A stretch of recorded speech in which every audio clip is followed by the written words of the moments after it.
Começando mais uma aula, a vocês que nos acompanham online, graças a Deus pela vida de vocês. Aula 3 da matéria Compreendendo o Poder do Pacto em que Vivemos. Vamos para a lição número 10 da página 43.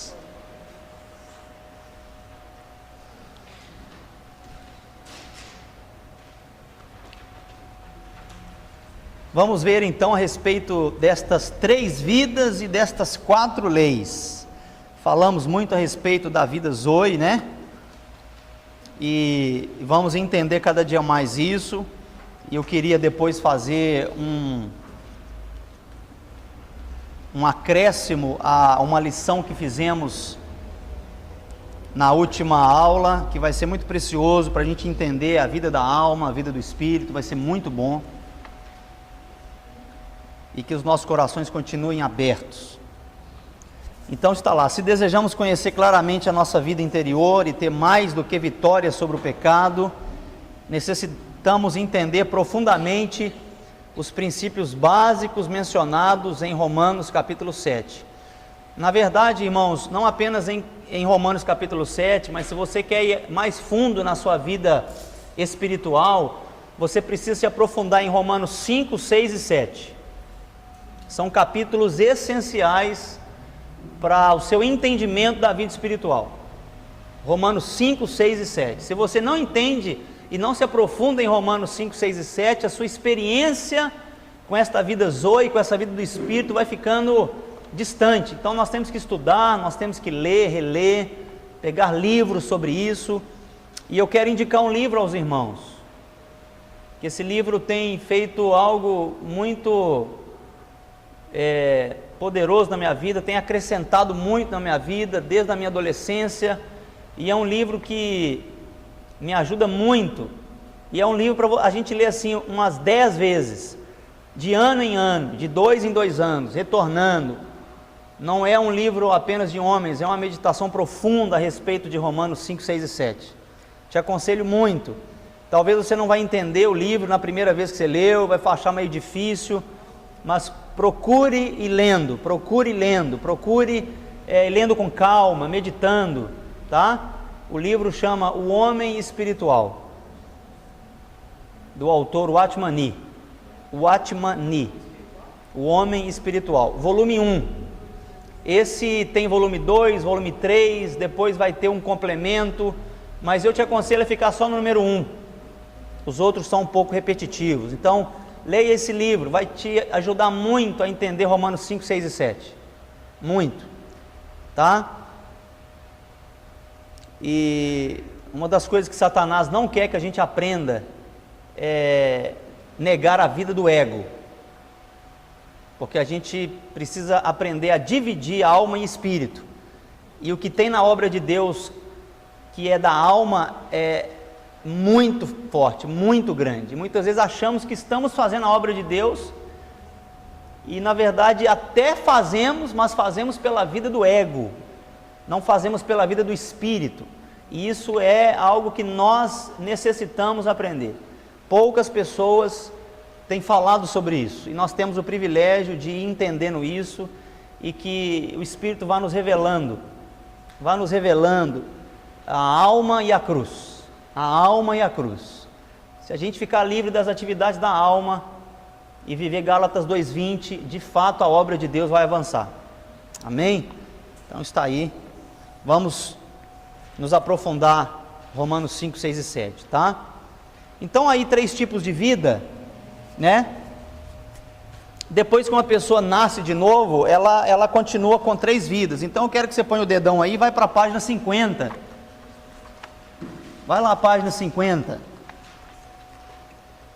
Está vendo lá a primeira pergunta? Mencione as 3 classes ou tipos de vida e exemplifique biblicamente. Os 3 tipos de vida, coloca aí então a vida humana, a vida de Deus e a vida do mal. Está aí, essa é a resposta. A vida humana, a vida de Deus e a vida do mal.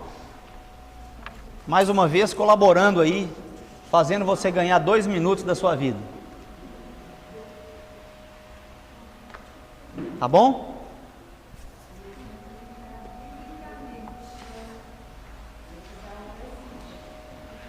Aí você pode dar esses versículos aí depois, que está aí, tá?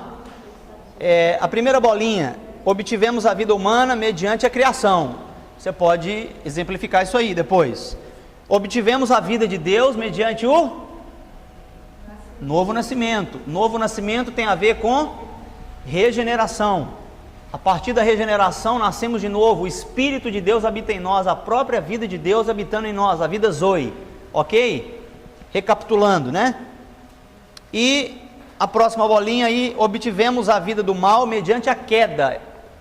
E esta vida do mal não é apenas a vida do pecado, mas esta vida que está no nosso ego. Nós vamos entender um pouco mais, tá? E essa palavra pecado se refere à vida de Satanás.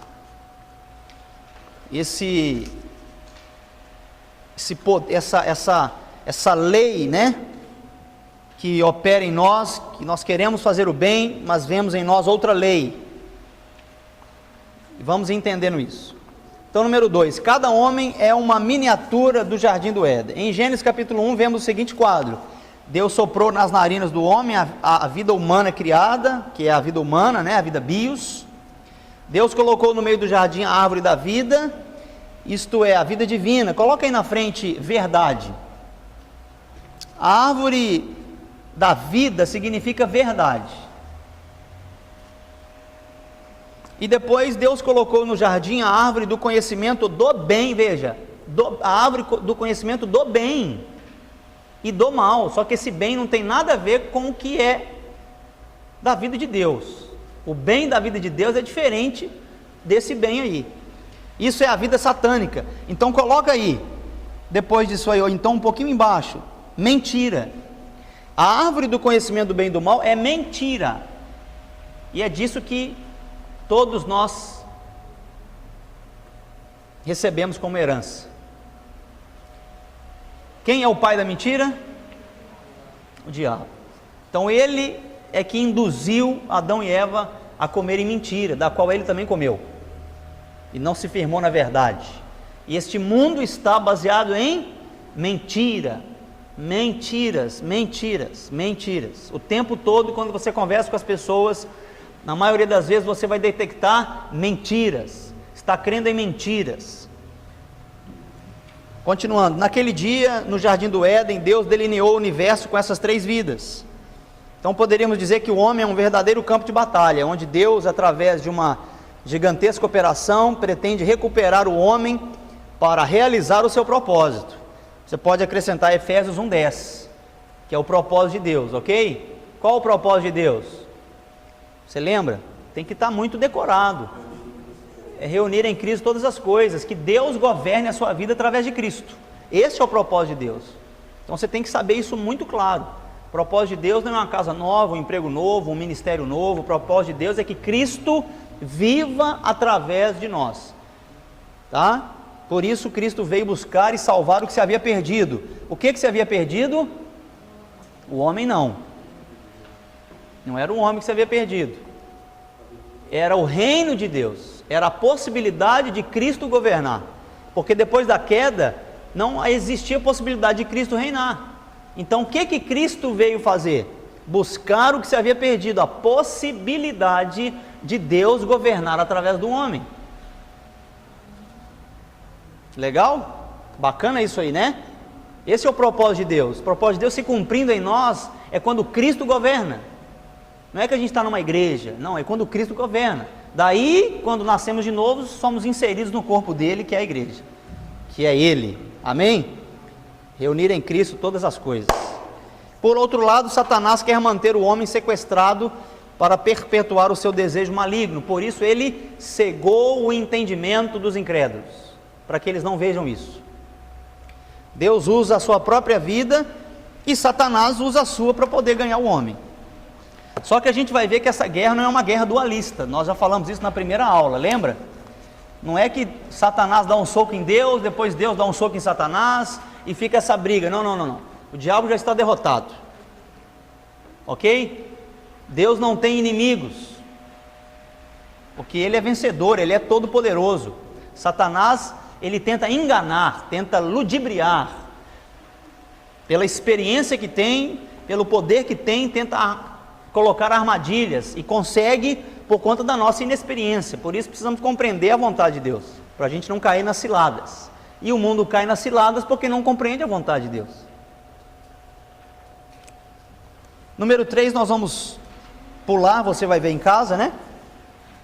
Conclusão, página 44 aí. Devemos recordar que cada vida tem uma lei de vida, tá? Ou uma lei inata, que o habilita a fazer o que é naturalmente. Isto é, cada vida tem uma lei de vida que será tão forte como a vida que a produz. Legal aí? Digamos então que a vida humana é fraca. Olha que interessante, você podia sublinhar isso aí. A vida humana é fraca, a vida de Satanás é forte, mas a vida de Deus é toda poderosa.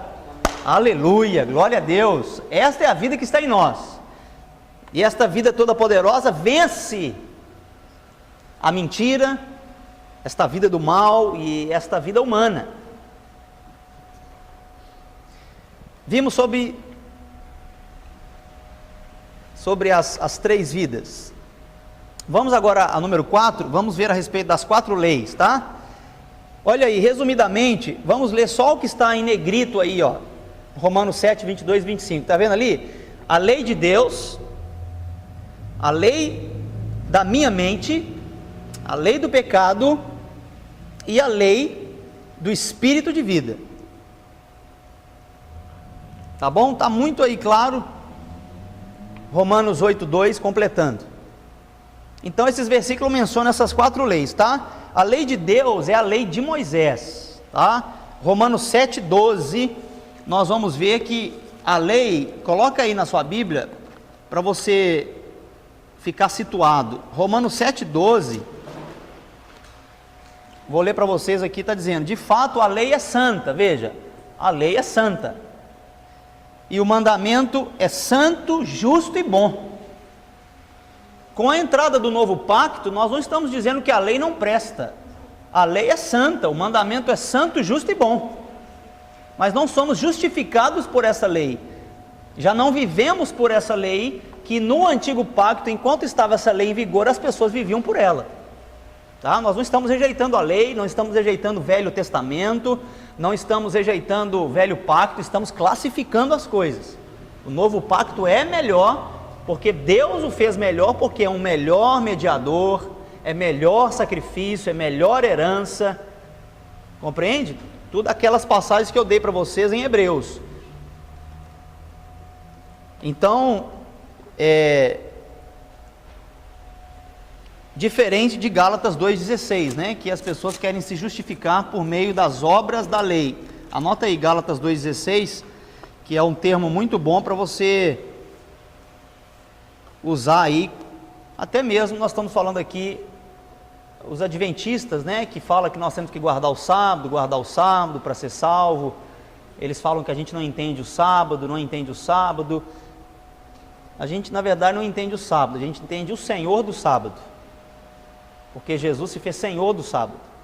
Então Gálatas 2,16 vai falar assim: sabemos que ninguém é justificado pela prática da lei. Ninguém será justificado diante de Deus por guardar o sábado. Pode guardar o sábado? Pode, legal, não tem problema nenhum. Mas para ser justificado, não.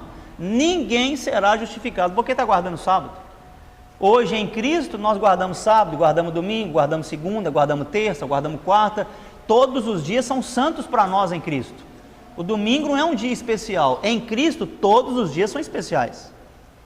Então o apóstolo Paulo fala: em Cristo não tem dia especial, não tem lua nova, não tem comida, não tem bebida. Cristo é tudo em todos.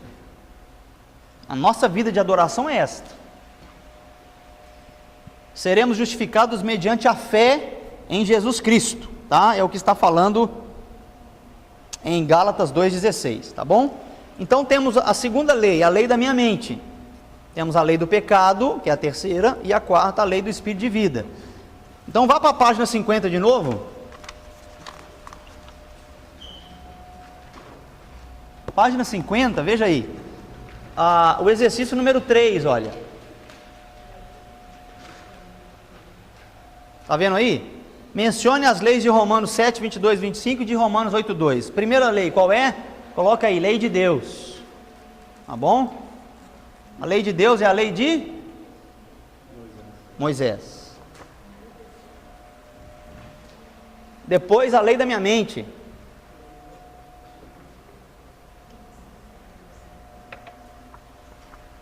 Depois, a lei do pecado.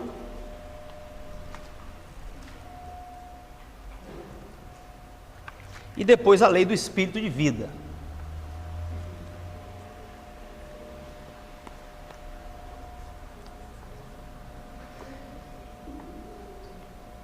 Beleza? Então aí a definição, natureza e função dessas 4 leis. A lei de Deus, lei de Moisés, contém os estatutos de Deus escritos na pedra. Foi escrito aonde? Na pedra. Fora do homem. E revela o que Deus aprova e desaprova. O qual nos capacita apenas a saber o que Deus condena ou justifica. Mas não nos capacita para realizá-la. Tá? O velho pacto se baseia nisso. Nos mostra o que Deus aprova e desaprova. A lei não nos dá poder para obedecê-la. O fato de não estar debaixo da lei é a única razão pela qual o pecado não dominará sobre nós. Amém? Romanos 6,14 diz: porque o pecado não terá domínio sobre vós, pois não estáis debaixo da lei, e sim da graça. Tá certo? Página 45, número 2, a lei da mente. Lei da minha mente. A Escritura denomina a lei da mente a parte da bondade de Deus que o homem reteve na queda. Veja que interessante isso aí. Vale dizer que quando o homem caiu, perdeu grande parte da bondade que Deus havia colocado nele, mas não tudo. É o que o apóstolo Paulo fala. Veja aí Romanos, né? Eu vejo nos meus membros outra lei, que guerreando contra a lei da minha mente, me faz prisioneiro da lei do pecado que está nos meus membros. Desaventurado homem que eu sou, quem me livrará do corpo dessa morte? Graças a Deus por Jesus Cristo. De maneira que eu de mim mesmo, com a mente, sou escravo da lei de Deus, mas segundo a carne da lei do pecado. Aí ele fala, o bem que eu quero, eu não faço. Esta lei nos induz a fazer o bem e corresponde à natureza da lei de Deus. Esta lei produz em nossa mente só o desejo de fazer o bem, mas não a capacidade de fazê-la. Vamos pular Romanos 7, 25. Naturalmente desejamos fazer o bem. É natural do homem que ele faça o bem, né? E aí os espíritas se gabam demais em relação a isso e apoiam em sua bondade a justificação e a evolução do seu karma, né? Vamos evoluir. Então, quanto mais a gente faz o bem, mais a gente evolui, nós vamos um dia chegar a ser igual a Cristo. Para que eu preciso chegar morrendo e vivendo, encarnando, se Cristo já está em mim? Então é um entendimento baseado numa mentira que eles estão. Cristo já está, já estou sendo aperfeiçoado hoje, não preciso morrer e ser reencarnado para que eu possa obedecer mais. Obedeço uma vez só, obedeço aqui, obedeço agora. Amém? Aos homens está ordenado morrer uma só vez, vindo depois disso o juízo, que está lá em Hebreus. Então, veja bem, o que é fazer o bem? Honrar os pais, né? Cuidar dos filhos, ajudar os amigos, os pobres. Então, nós trazemos essa lei desde o nascimento. E aí, esse é um grande problema, porque muitos se justificam por conta desta lei da mente. Não, eu sou bom. Vocês já fizeram aquele teste já? Perguntaram às pessoas, por que você vai para o céu? A maioria das vezes a pessoa vai falar, porque ela é? Por quê? Porque ela faz boas coisas sim.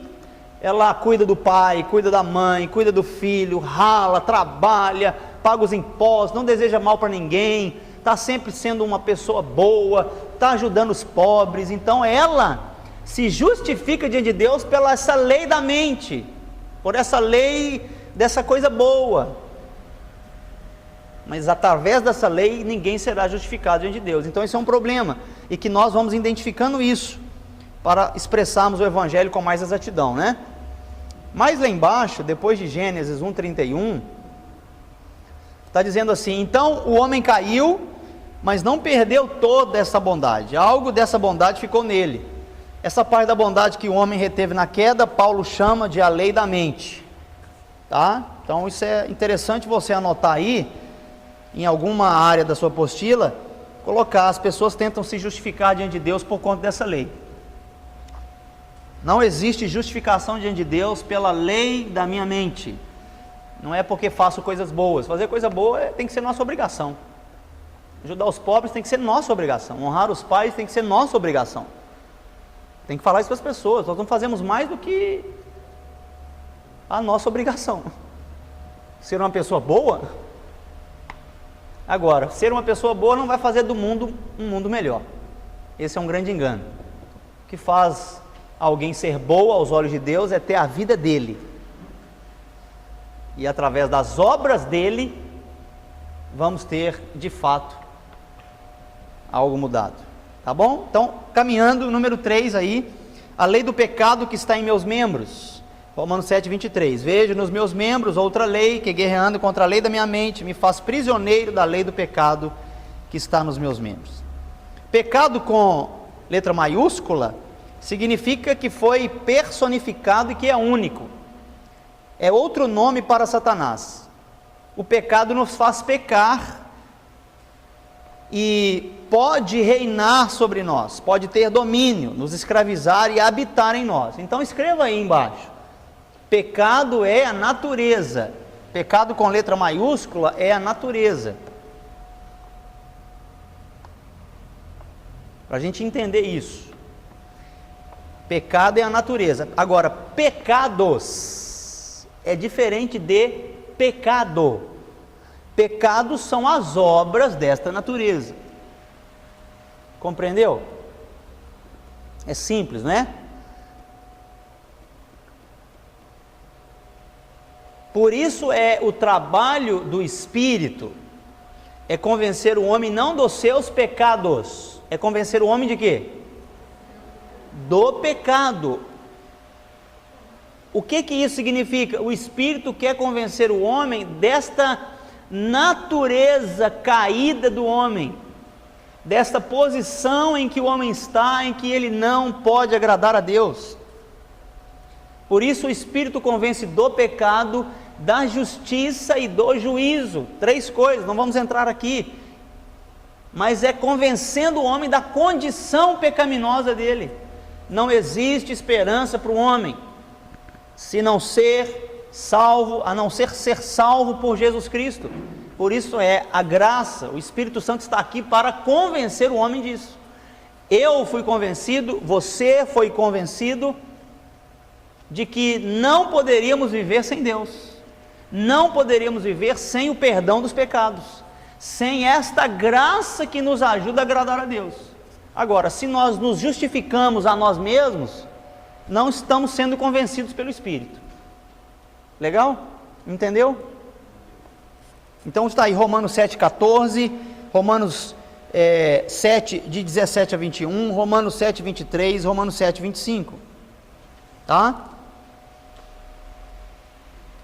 Vamos para 46. Então esta lei do pecado que está nos meus membros, ela deriva da vida maligna que está enraizada em nossa carne. Nos faz pecar porque é uma lei do pecado. Esta lei se utiliza da nossa carne como sua ferramenta de exibição. Quando a mente quer fazer o bem, esta lei se levanta para nos trazer cativos. Nós estamos apenas entendendo. Não pecamos porque queremos, mas por causa do pecado que nos prende. Paulo disse: vejo outra lei, nos meus membros que se rebela, está em guerra contra a lei da minha mente. O cenário da batalha interior é o seguinte: a lei do bem está na minha mente, a lei do pecado está em meus membros, e a lei da vida está em meu espírito. Então eu vou perguntar para você: quem é que peca? Isso pode ser libertador para você nessa noite. E muita da culpa que a gente sente pode ser sanada hoje. Quem é que peca?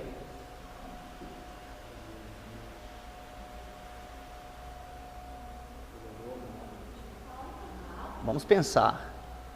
Quem é que peca? O seu homem espiritual ou o seu homem natural? Natural.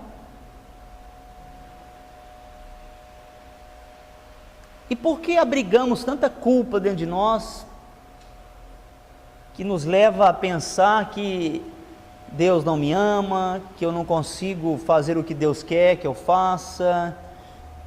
Tanta confusão na nossa mente, que a gente parece que uma hora faz a vontade de Deus e outra hora não faz. Aí o maligno fala, tá vendo, ó, isso não está funcionando para você. E Satanás é tão astuto que ele fala você, ele não fala, ó, o seu homem natural, ele fala você. Ele quer que a gente confunda o nosso homem espiritual com o nosso homem natural. Primeira coisa, depois que a gente peca, nós temos que estar ciente, foi o homem natural, foi o velho homem que pecou. Jamais o seu novo homem vai pecar. Que coisa poderosa. Jamais o novo homem vai pecar, porque o novo homem é feito segundo o protótipo perfeito. Qual o protótipo perfeito? Qual a forma do novo homem? Cristo. Cristo peca.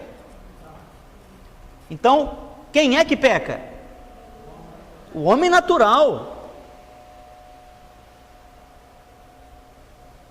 O nosso homem espiritual, ele é apenas barrado por esse homem natural. Por isso o apóstolo Paulo, ele fala, Gálatas 2:20, que é um dos versículos chave. O que eu tenho que fazer para esse homem espiritual estar crescendo, desenvolvendo, produzindo? Estou crucificado com Cristo. Quem é que estou? Que Paulo está falando? O homem espiritual que está crucificado? Não, não é o homem espiritual que está crucificado. Quem é que está crucificado?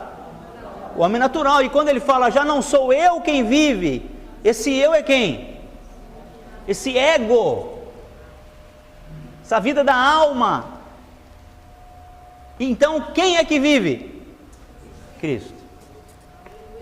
Oh, glória a Deus, glória a Deus. Veja como o entendimento nos faz avançar, porque se eu não entendo isso, eu vou entrar em parafuso, e nunca eu vou viver livre de uma consciência de pecado. No velho homem existe consciência de pecado, no novo homem não tem consciência de pecado. Ele nos fez livre desta consciência de pecado. Eu não sou pecador. Existe uma natureza pecaminosa, mas agora sou feito segundo a imagem de Deus e a natureza divina está em mim. Então sou filho, herdeiro, poderoso em Cristo para fazer as obras que Cristo faz. Amém? Eu só tenho que agora entender o que fazer com o velho homem. O que eu tenho que fazer com o velho homem? Pronto, é simples assim. Todos os problemas acabam. Todos os problemas. Faz assim, todos os nossos problemas acabam quando este velho homem está onde deve estar. Então não fiquemos tratando com o velho homem de querer reformá-lo, de querer maquiá-lo, de querer discipliná-lo, de querer maltratá-lo. Não lidamos assim com o velho homem, lidamos da maneira de Deus. Como Deus lida com o velho homem? Com a cruz. Por isso temos que ter uma revelação profunda da cruz de Cristo. Problema no casamento, sabe como é que resolve? Problema com os filhos, sabe como é que resolve?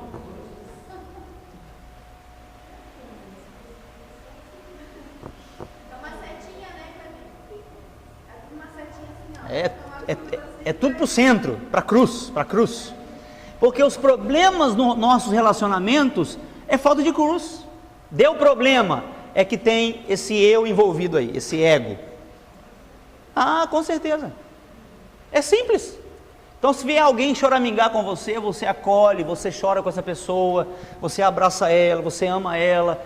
Aí ela está reclamando demais, mostra para ela o velho homem, que você vai encurtar a conversa e vai ser tão exato. Falou, olha, mas esse velho homem que está causando tudo isso aí, ele necessita da cruz. Se ele for para a cruz, esses problemas acabam. Na verdade, eu gostava daquela expressão lá que o pessoal usava, né, do Cacete Planeta lá, né? Não que eu assistia isso, mas eles usavam a expressão, como é que é? Os produtos Tabajara, né? Lembra dos produtos Tabajara? E eles zoavam de certa forma, mas queriam expressar assim, que todos os problemas se resolveriam com os produtos Tabajara, né? Então, Deus, Ele cria não produtos, Ele demonstra solução. Só existe solução na cruz. Amém, irmãos? Sua vida espiritual vai crescer quando você entender alma e cruz. A igreja avança quando ela está baseada na cruz. O velho homem na cruz. Porque o que barra é esse velho homem, tá? Então eu quero que você volte lá para a página 9 da sua apostila. 9. Hoje eu vou fazer algumas voltas.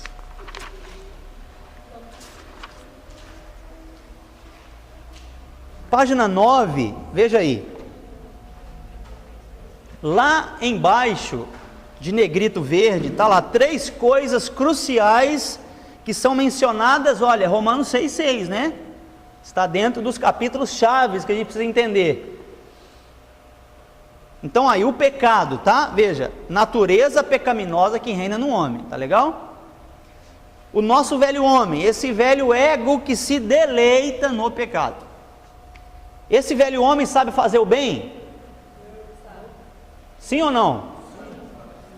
O velho homem sabe fazer o bem? O velho homem sabe fingir de adorador? Como que ele finge de adorador? Me mostra aí. Como que ele finge de adorador? Como é que você acha que ele finge de adorador? Como é que você acha que o velho homem finge de adorador? Ele está nas reuniões, né? E ele faz o que todo mundo faz. Levanta a mão, muitas vezes chora. Ele dá o dízimo, se gaba porque deu, exige de Deus recompensa porque deu. Sabe alguns versículos da Bíblia, e de cor ainda, hein?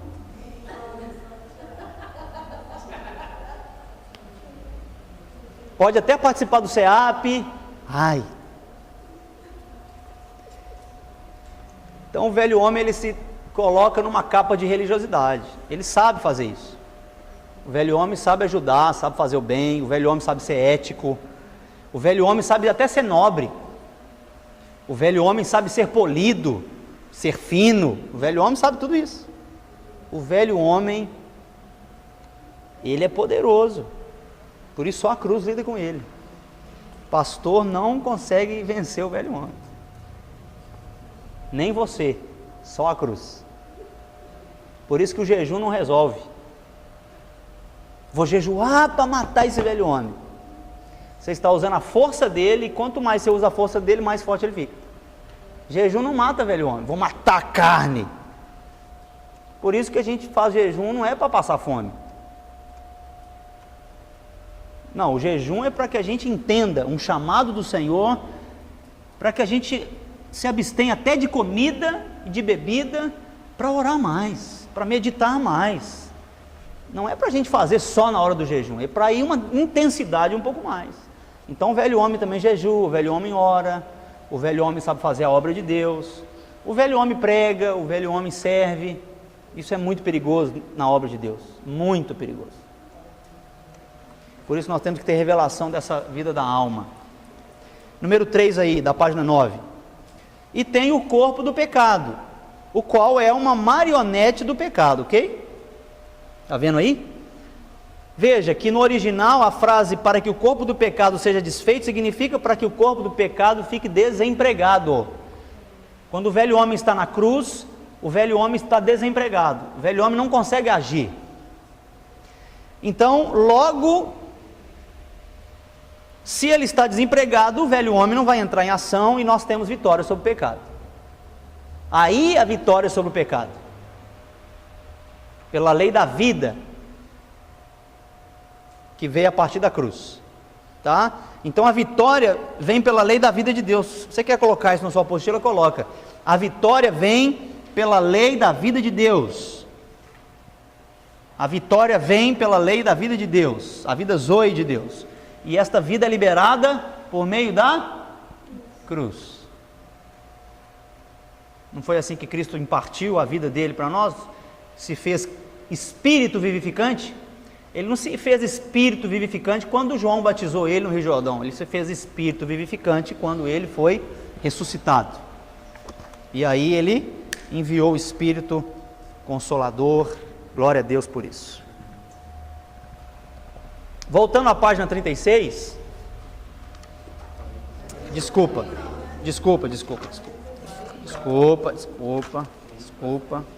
46. Vocês estão marcando em cima, né? Tá certo. Número 4, então, a lei da vida, ok? Vamos desenvolver essa lei com detalhes mais adiante. Agora diremos apenas que a vida de Deus, sendo o tipo mais alto de vida, foi impartida em nosso espírito. Nós lemos, né? Colossenses 3,4 diz: quando Cristo, que é a nossa vida, se manifestar, então vós também sereis manifestados com Ele em glória. Então está aí, ó, a vida de Deus traz consigo todo o inato de Deus, tudo que está pronto para ser desenvolvido. Recebemos o conhecimento e a habilidade de Deus para vencer o pecado, por conta da lei da vida. Seguindo, na mente temos o desejo de agradar a Deus, isso todo religioso tem, mas em nosso espírito temos a habilidade para conseguir. Sublinhe isso aí, veja que coisa preciosa a gente entender isso aí. Muitos ficam na fase da mente, querem só agradar a Deus, mas não tem poder para agradar a Deus porque não nasceram de novo. Então, em nosso espírito vivificado, regenerado, é que nós temos a habilidade para conseguir agradar a Deus. Amém? Isso é lindo demais, irmão. Isso é lindo. É ou não é lindo? A grande notícia do Evangelho não é uma mudança de vida, mas um intercâmbio de vida. Grife isso aí. Veja, não chame as pessoas para elas mudarem de vida. Não deixe as pessoas com essa mentalidade: eu preciso ir na igreja, que eu preciso mudar de vida. Não precisa mudar de vida. Ela precisa de outra vida nela. É um intercâmbio de vida, a vida de Deus. Muitos entram nos salões, assistem, participam, contribuem, servem, mas não recebem a vida de Deus, não nasceram de novo. Nós precisamos levar as pessoas ao entendimento que é necessário nascer de novo para entrar no reino de Deus, senão elas não vão usufruir do reino, vão usufruir do clube evangélico. E tem muitos adeptos do clube evangélico aí ao redor do Brasil e do mundo. Eu não quero ser um deles. Deus nos diz: me dá a sua vida que é incapaz de conseguir vitória, e eu te dou a minha, que é toda suficiente, pois com ela a vida zoe e você conseguirá tudo o que eu quero que você consiga. Amém? Esse é o ponto central do novo pacto, irmãos. Qual pacto que você quer viver, o velho ou o novo? É claro que é o novo, mas alguns querem ainda viver no velho. Não, o velho é bom, mas o novo é muito melhor. O velho nos deu sombras, mas o novo me dá a realidade. O velho me deu uma lei, o novo colocou um espírito de vida que produz esta lei de vida para agradar a Deus. Amém? Então aí Gálatas 2:20, esse versículo você tem que saber de cor. Assim como Colossenses 1:27, você tem que saber de cor. O que está escrito lá em Colossenses 1:27? O que está escrito lá?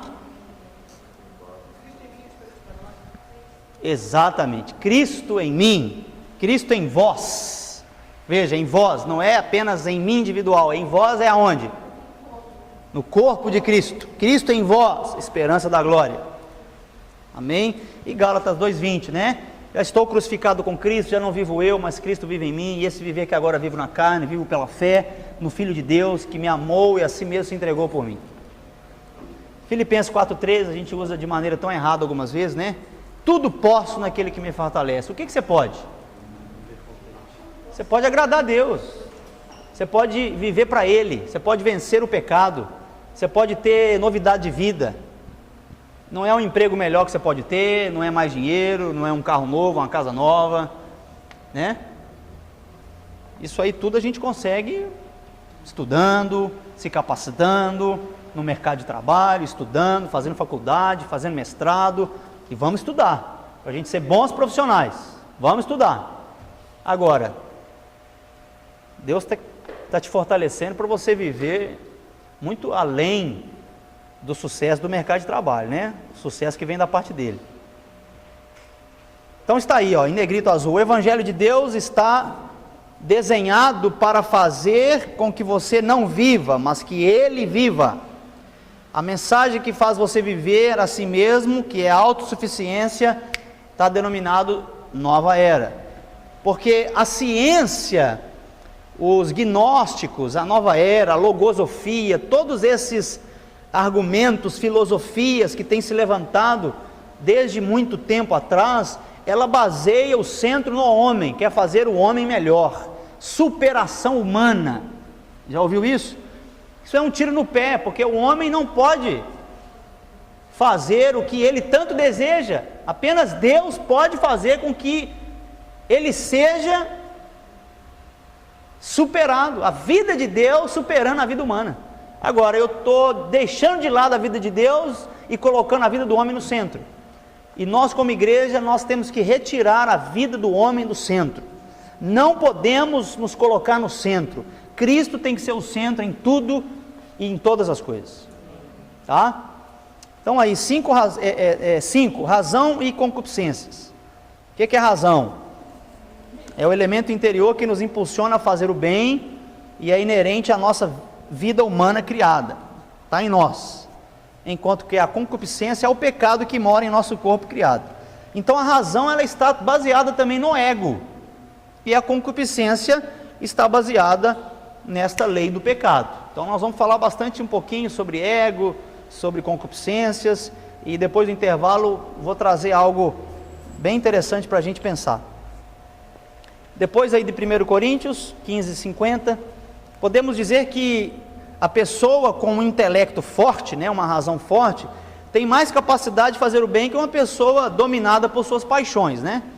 Do mesmo modo, tanto o bem que um homem natural faz, provém da sua razão, intelecto ou mente. 47, segundo parágrafo. Devemos reconhecer que tanto o bem quanto o mal que um homem faz, não tem a ver com a vida de Deus, portanto Deus os descarta. É preciso recordar também que tanto o bem quanto o mal são frutos da mesma árvore e o seu sinal será sempre morte. Tá? Então está aí, ó, concupiscência, o que é? Um intenso desejo de qualquer tipo que seja. E aí nós vamos ver aí Tiago, vamos ver Romanos, e aí vamos ficar em 1 João que nós lemos no domingo passado, tá? O que está no mundo aí? No mundo tem a concupiscência da carne, a concupiscência dos olhos e a soberba da vida. Isso não é do Pai, isso é do mundo. Tá? O mundo passa e a sua concupiscência, mas aquele que faz a vontade de Deus permanece para sempre. Então qual é a vontade de Deus? Nesse entendimento que estamos construindo. Viver a vida pelo Espírito. Não é? Se Ele está querendo nos livrar da vida da alma, da vida do ego, a vontade de Deus é que a gente aprenda a viver pela vida do Espírito. E essa capacidade Ele já nos deu. Já está em nós. Isso é que é lindo. Por isso está aí, ó, Gálatas 5,16. Digo, porém, andai em espírito, ou no espírito. Espírito com letra maiúscula, é nele, a partir dele. E não cumprireis a concupiscência da carne. Isso é uma lei. Quem anda no espírito jamais satisfará a concupiscência da carne. E faz a pergunta aí, vamos repetir. Como ando no Espírito? Faz essa pergunta aí na sua apostila, põe aí para você. Põe aí. Como ando no Espírito?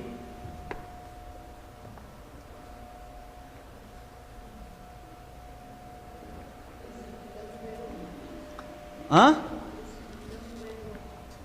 Como ando no Espírito, irmãos? Como ando no Espírito? Dá uma resposta para você mesmo aí. Como ando no Espírito? Como ando no Espírito? Vamos lá, vamos fazer a nossa mente rodar aí. Como ando no Espírito?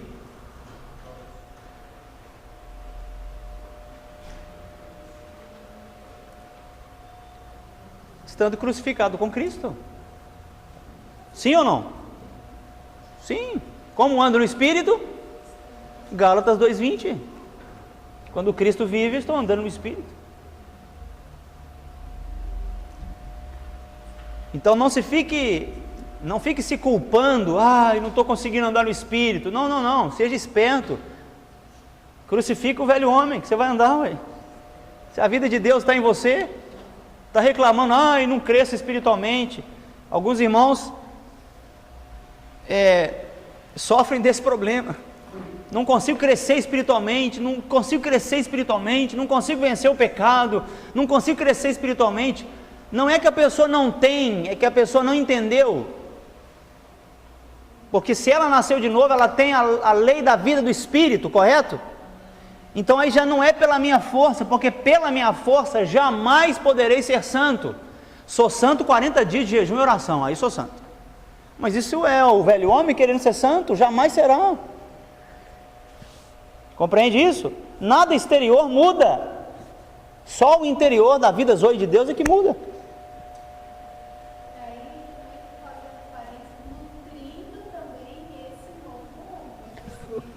Claro,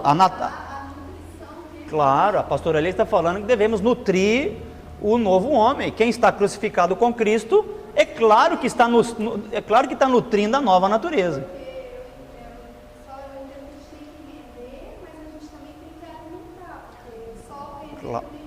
Claro.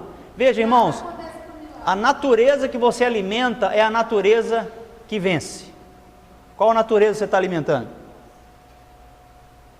Se você alimenta a velha natureza, o que você vai colher? É normal. Sabemos disso? Sabemos, mas isso tem que ser revelado mais profundamente. Mais profundamente, porque a maturidade está nisso aí.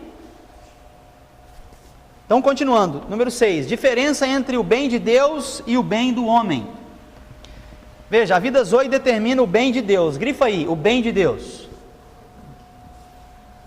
E a vida humana determina o bem do homem, grifa, o bem do homem.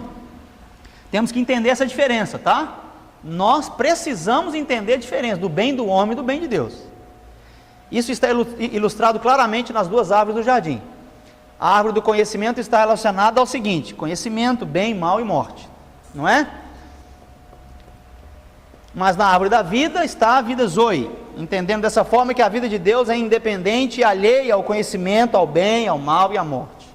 Por exemplo, você pode levar um homem à informação do que é bom ou mal e não levar a vida a ele. A vida do crente não é a superação pessoal, mas crescimento em vida. Sublinhe isso aí. A vida do crente não é superação pessoal, mas crescimento em vida. Se você vai nas livrarias evangélicas hoje, o que você vai ter de livro te sugerindo superação pessoal, psicologia, psiquiatria. O que você vai ver nas livrarias evangélicas vai te dar um susto. 5 leis para ser bem-sucedido. 7 100 dias para o seu casamento ficar feliz, e tudo mais, e tal. Superação pessoal. Bons conselhos? Pode ser, mas conselho baseado em argumento humano, isso não produz vida em nós, tá? Então não é apenas tendo informação que a gente vai ter a experiência. Experiência é diferente de informação. Teoria é diferente de experiência. As pessoas podem ler a Bíblia e pode não ter experiência com Deus. Teoria é diferente de experiência. Então aí os dois tipos de bem, né? O bem de Deus e o bem do homem. Aí no segundo parágrafo abaixo disso, o bem do homem procede da vida do homem e só contém, grife isso aí, só contém comportamento e não vida divina. O velho homem se comporta tão bonitinho quando ele quer, tá? Então isso aí, faz uma setinha para cima e coloca assim: religião é diferente de realidade. Religião versus realidade, porque a religião sempre vai nos dar uma capa boa de aparência, não é mesmo?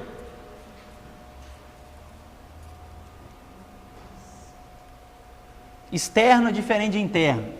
Externo é a vida da religião, interno é a vida de Deus. Tá certo aí? Então ele coloca esse exemplo aí, ó. Você pode ensinar um porco a cantar como Pavarotti? Pode ensinar física quântica a um macaco? Né? Claro que não.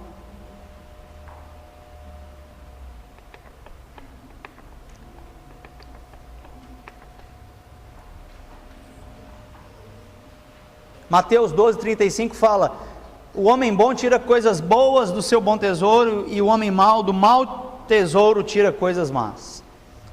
É geralmente isso aí. A vida zoe, coloca aí: o bom tesouro é essa vida zoe. O mau tesouro é a vida anástrofe. Lembra da aula? O que é a vida anástrofe mesmo? Estilo de vida. Anástrofe em grego, estilo de vida. É a que está no velho homem, estilo de vida. Tá bom? Então tá aí mais Romanos 7. Vamos para a página 48. Primeiro parágrafo: o bem de Deus é algo que não se origina em nós, mas que o expressamos por meio da nossa vida, baseado na vida dele, né? Veja aí Efésios 2:10, olha que coisa preciosa isso aí. Porque somos feitura sua, criados aonde? Agora deixa eu te perguntar: quem foi criado em Cristo? O seu novo homem ou o seu velho homem? Novo homem. A bios, a vida psique, a vida anástrofe não é uma vida criada em Cristo. Legal? Entendeu aí? Criados em Cristo para as boas obras. Então quem que sabe fazer as boas obras? Quem que sabe fazer as boas obras? Só o velho homem. As boas obras que Deus aceita, as boas obras que Deus reconhece, as boas obras que fazem o evangelho avançar, as boas obras que faz que o reino de Deus esteja avançando, só o novo homem faz, porque só Cristo pode fazer isso. Por isso Efésios 1:10 fala que Deus quer reunir todas as coisas aonde? Em Cristo. Nós não temos habilidade em nós para agradarmos a Deus. Por isso Cristo em nós é a esperança da glória. Cristo sabe obedecer. Nós sabemos obedecer, depois desobedecemos, nós ficamos nesse vai e vem, mas Cristo obedece de primeira, faz o que Deus deseja e ponto final. Glória a Deus. Graças a Deus por Jesus Cristo. Graças a Deus por Jesus Cristo. 2 Coríntios 4:11. E assim nós que vivemos aonde? Nessa vida natural agora, correto? Sim ou não? Estamos sempre entregues à morte por amor de Jesus. Veja, para que a vida de Jesus, que vida é esta? Vida zoe, se manifeste também em nossa carne mortal. Carne mortal é isso aqui, né? Então vamos lá, essas duas guerras diferentes aí, ó, número 7. Romanos 7 e Gálatas 5, veja. Gálatas 5:16 fala: digo, porém, andai no Espírito e não cumprireis a concupiscência da carne, porque a carne cobiça contra o Espírito e o Espírito contra a carne, e estes opõem-se um ao outro, para que não façais o que quereis. Mas se sois guiados pelo Espírito, não estás debaixo da lei. Esta lei, esta regra para aprovação. Nós não estamos debaixo dessa lei, estamos debaixo da graça, que é baseada no Espírito. Então existem dois níveis de guerra que lutamos contra o pecado que mora em nós. Primeira guerra se encontra em Romanos capítulo 7, é aquela que acontece entre A mente e a carne, esta guerra todos os homens têm, inclusive nós. E isso aí é fazer o que é moral, né? A segunda guerra se encontra descrita em Gálatas capítulo 5. E essa acontece no plano do espírito recriado no homem, combatendo contra a carne. Apenas as novas criaturas, ou seja, quem nasceu de novo, tem esta guerra que se inicia no momento exato em que nascemos de novo. A reforma realizada pelo homem para transformar o homem é diferente da libertação do homem realizada por Deus. Isso é muito, muito forte. Não temos que trabalhar para transformar o homem. Nós temos que trabalhar para notificar os homens a respeito da vida. Somos reconciliadores de pessoas com Deus, não somos transformadores de pessoas. E aí está o enfado da obra de Deus: querer transformar a vida das pessoas. Não desgasta quando a gente fala 50 vezes a mesma coisa para a mesma pessoa e ela não muda? Sim ou não? Está falando a vontade de Deus, está expressando, está afirmando para ela, e ela não muda. Já me vem à mente na hora: será que nasceu de novo? Porque se Cristo está dentro dela, quando você libera a vontade de Deus, Cristo é ativado e ele é confirmado pelo Espírito que deve ser feito aquilo. Então você fala uma vez, perdoa a pessoa, tá bom, eu vou perdoar. A lei inata da vida de Deus está em nós. Tem que ensinar um crente a ficar perdoando 250 vezes. Tem que ficar falando para alguém: te perdoa, perdoa, perdoa, perdoa, dá, serve. Se a gente ouvir uma vez, esse Cristo, esse Espírito que está em nós vai testificar. Se testificou, obedece. Então muitas vezes o que nos desgasta é querer transformar as pessoas, é querer que as pessoas sejam como nós. Não, as pessoas têm que entender o que as afasta desse cumprimento da obediência. E se a pessoa não nasceu de novo, que ela entenda que não nasceu. Fala: meu Deus, eu estou vivendo como um religioso, como uma religiosa, meu Deus, eu estou querendo agradar a Deus segundo minhas forças, meu Deus, e ela se arrepende. Compreende, irmãos? Nosso trabalho não é transformar ninguém, nosso trabalho é notificar, nosso trabalho é reconciliar, nosso trabalho é dar claramente a conhecer a Deus, as suas obras, quem Ele é, o que Ele está fazendo em nós. Porque esse é um trabalho esgotante, querer transformar as pessoas. Esgotante, e é o que a igreja tem caído no erro muitas vezes. Convida a pessoa, traz a pessoa para a célula, traz a pessoa para a reunião, traz e vem, ora, e aí você dá uma palavra, dá outra, e parece que nada muda, nada acontece. Você quer que a pessoa seja transformada por uma palavra, mas será que estamos falando exatamente do novo nascimento? Será que estamos deixando claramente para ela e nítido a respeito da vontade de Deus? Estamos falando da cruz? Vai abrir um GE, você vai evangelizar alguém, a primeira coisa que você tem que falar é da cruz para a pessoa. Não abra um GE sem falar da cruz. Não abra um GE sem falar da cruz. Fale de maneira que a pessoa vai ter entendimento. Está fazendo sentido isso para você? Você tem que explicar com entendimento. Você tem que gastar ali uns 5, 10, 15 minutos para explicar a cruz para ela. Porque você quer ganhar a pessoa para Jesus, mas não falou da cruz, provavelmente você vai perder seu tempo ali. Ou então você pode ir na casa da pessoa 1, 2, 3 vezes, mas vá construindo a palavra da cruz, porque aí se você vai continuar ou não, vai depender se a pessoa quer a cruz. Porque você fala da cruz, a pessoa não quer a cruz, o que você está fazendo ali? É o que Jesus falou com os discípulos: você quer me seguir? Você tem que ir para o lugar onde eu estou indo. Hoje, depois da cruz, o que nós temos que fazer? Você quer seguir Jesus? Esse velho homem tem que estar na cruz. Nós não podemos fazer mais religiosos, nós não podemos fazer mais evangélicos, nós não podemos fazer mais adeptos. Esse é o problema da igreja evangélica.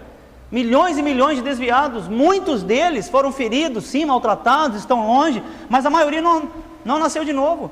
E tem muitos dentro dos salões evangélicos, denominacionais, que não nasceram de novo, e é esses que dão trabalho. Filho de Deus que quer obedecer não fica dando trabalho, não. Quem está dando trabalho é quem não quer a cruz. Isso não é que eu não devo aconselhar, não devo levar o fardo, não devo servir, não devo amar. Estou falando quem é que dá trabalho. Porque alguém que quer obedecer, nós temos que ficar com essa pessoa até o final. Quer obedecer, está rendida, está com o coração ensinável, o coração quebrantado, o coração de carne que Deus deu a ela, está funcionando, a pessoa está atenta, ela quer aprender, ela está tentando, não consegue, está imatura em algumas áreas, mas deseja, essa pessoa nós vamos ficar, e esse trabalho não é esgotante, porque alguém quer obedecer. Compreende? Por isso que o trabalho na obra de Deus, baseado no Espírito, não pode ser um peso, não é esgotante, porque é um trabalho no Espírito, não é um trabalho baseado no velho homem. O velho homem dá canseira. Amém?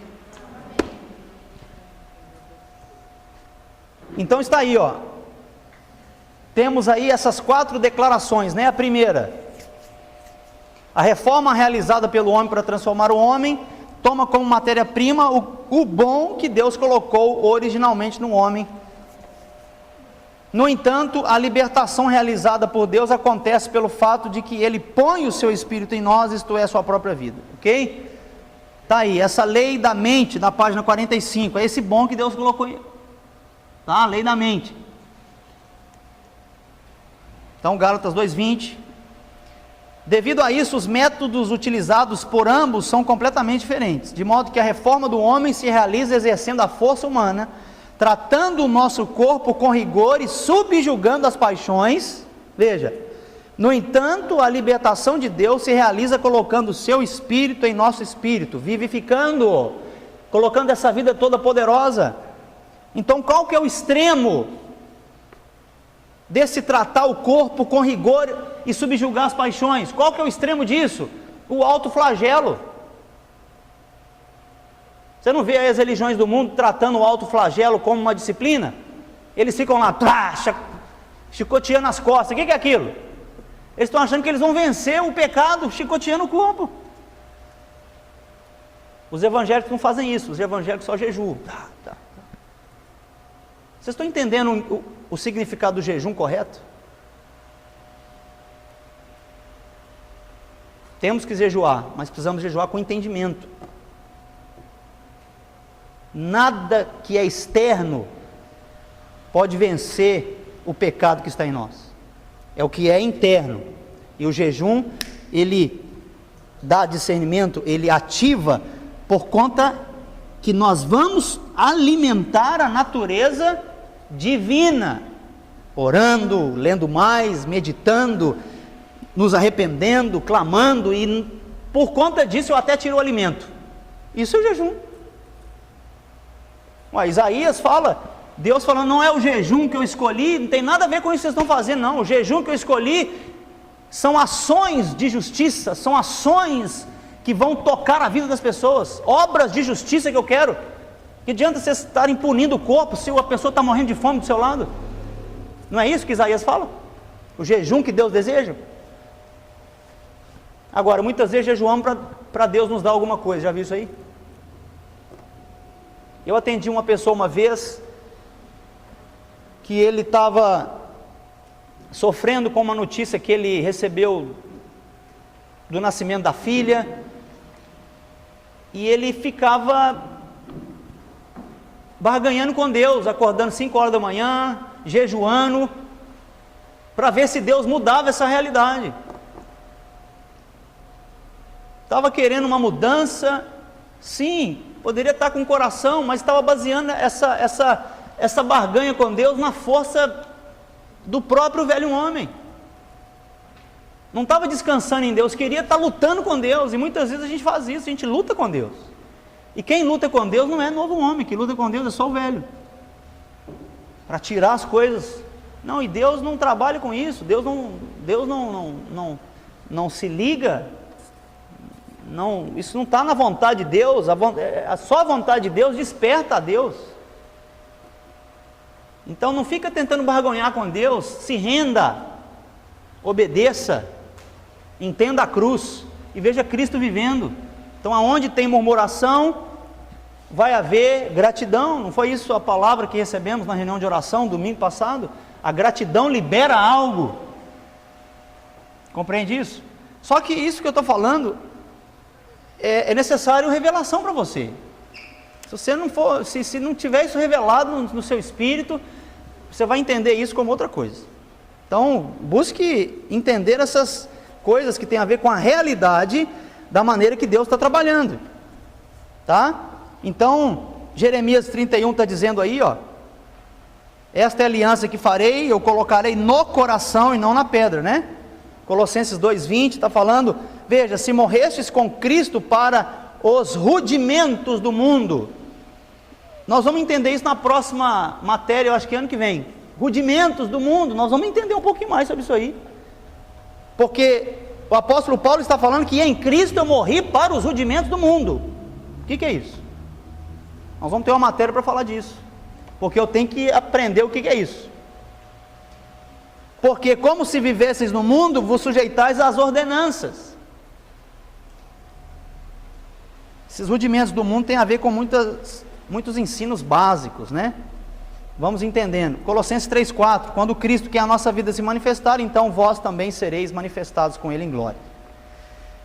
Então, veja aí, uma obra de renovação começa a partir do Espírito renovado. Amém? É a maneira que Deus trabalha, por isso Ele coloca o Espírito dele em nós. Toda transformação vem por meio do Espírito, não vem por meio da nossa força. Página 49, encerrando, número 2 aí. A libertação do homem efetuada por Deus não faz de nós meramente bons homens, mas sim homens portadores da sua vida. Não é uma mudança de vida, mas é um intercâmbio de vida. É a vida dele em nós. Então é correto dizer que existem apenas 3 tipos de homem no universo: os homens maus, os homens bons e os filhos gerados por Deus. Quem nós somos? Os filhos gerados por Deus. E eu quero que você acrescente aí para você entender. Existem 3 tipos de povos também na terra. 3 tipos de povos. Se existem 3 tipos de homens, nós vimos aí, quero que você entenda, porque quando você estiver lendo a palavra, isso vai te ajudar. 3 tipos de povos. O primeiro povo é o judeu. O segundo tipo de povo é o gentio. Judeu, gentio. E qual o terceiro tipo de povo?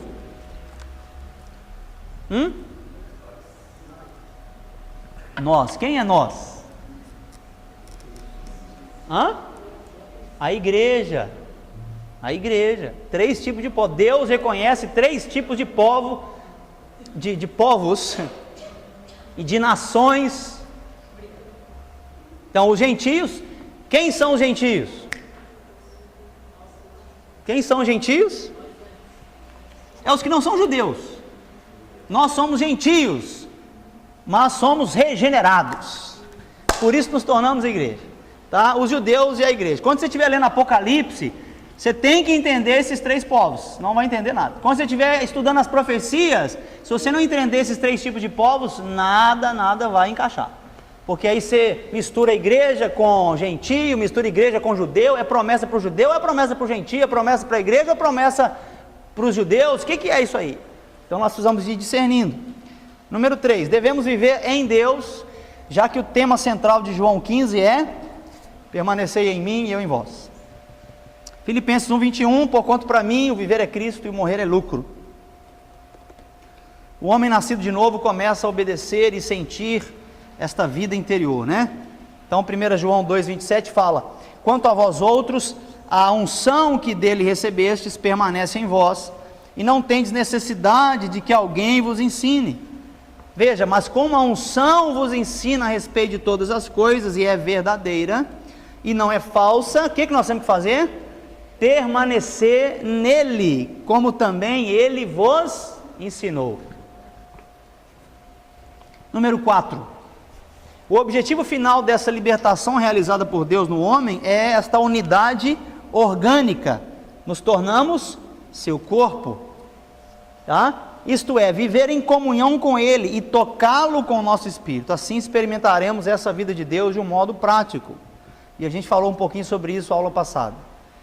Se em nosso interior nos conectamos com o sentir de Deus no espírito, né, de modo prático, automaticamente nós poderemos ver essas 3 coisas: seremos livres do pecado, vamos fazer as boas obras em Cristo que não podíamos fazer antes, e vamos cumprir a lei de Deus e expressar em nosso viver a vida de Deus. Amém?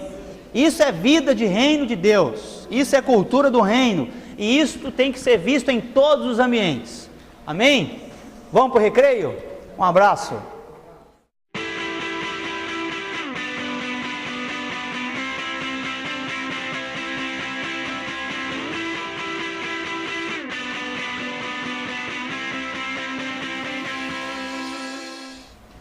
Retornando então, eu queria trazer um entendimento um pouco mais profundo da lição número 9 que nós fizemos na aula passada. Vá para a página 39 então.